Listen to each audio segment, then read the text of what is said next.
Butterfly effect అని వినే ఉంటారండి. దీన్ని ఒక చిన్న కథ రూపంలో చెప్తాను ఈజీగా అర్థం అవ్వడానికి. ఒక యంగ్ మ్యాన్ ఫస్ట్ టైము ఇంటర్వ్యూకి వెళ్తున్నాడు. సర్టిఫికేట్లు అన్నీ జాగ్రత్తగా పెట్టుకొని నీట్గా డ్రెస్అప్ చేసుకొని రైల్వే స్టేషన్కి వచ్చిండనమాట. వచ్చి ఇంకా ట్రైను బయలుదేరుతూ ఉంది. ఆ టైంలో ఎక్కబోతున్నాడు.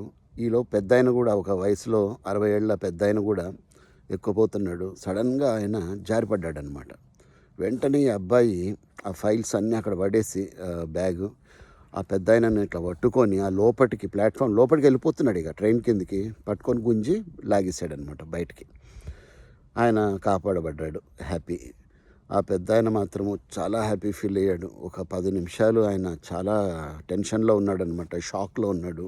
ఈ అబ్బాయిని కూర్చోబెట్టి మంచినీళ్ళు తీసుకొచ్చి తాగిపిచ్చి అలా కూర్చున్నాడు. కానీ ఆలోచిస్తున్నాడు, మళ్ళీ నెక్స్ట్ ట్రైన్ అయితే ఇప్పట్లో లేదు, ఖచ్చితంగా నా ఇంటర్వ్యూకి నేను వెళ్ళలేను, ఇంకా పోయినట్టే అని బాధపడుతున్నాడు.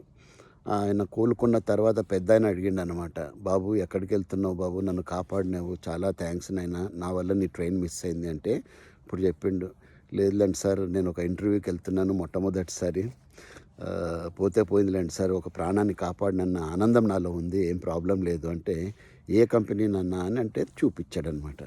ఆ పెద్దాయన కళ్ళు మెరిసాయి, ఇది నా కంపెనీయే బాబు, ఈ కంపెనీ అధినేతని నేను, you don't have to worry అనేసి ఆ బల్ల మీదే 10 నిమిషాలు ఇంటర్వ్యూ తీసుకున్నాడు ఆ అబ్బాయిని. వారం రోజుల తర్వాత అబ్బాయికి అపాయింట్మెంట్ లెటర్ అన్నది వచ్చేసింది. ఆ అబ్బాయి జాయిన్ అయిపోయాడు మంచి జీతంతో. మిత్రులారా, ఇది అన్ని విషయాల్లో జరగకపోవచ్చు ఇలాగా, కానీ మన మంచి పని ఏదైతే ఉంటుందో, ఎమర్జెన్సీ ఏవైతే ఉంటాయో వాటికి మనం ఎక్కువ విలువ ఇవ్వాలి. ఏది జరిగినా మన మంచి కోసమే అన్న ఆలోచన మనలో ఫస్ట్ రావాలి. ఒక మంచి పని చేస్తున్నప్పుడు ఆలోచించాల్సిన అవసరం లేదు.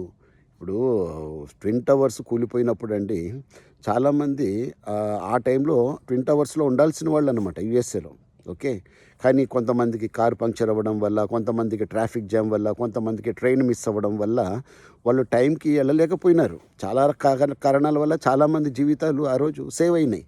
కాబట్టి ఏది జరిగినా కూడా మన మంచికే అన్న ఆలోచన ప్రతి వ్యక్తిలో కూడా ఉండాలి. ఇంత పెద్ద నష్టం జరిగిందే, ఏమో ఇంకో పెద్ద లాభం జరగబోతుందేమో అన్న పాజిటివ్ యాటిట్యూడ్తో మనం ఉన్నాము అంటే జీవితంలో సర్వదా ఎల్లలా మనం హ్యాపీగా ఉంటాం ఎల్లవేళలా. కాబట్టి గుర్తుపెట్టుకోండి, ఏది జరిగినా మన మంచి కోసమే. I wish you a pleasant life, A blessed life, A happy life, A healthy life. జై హింద్.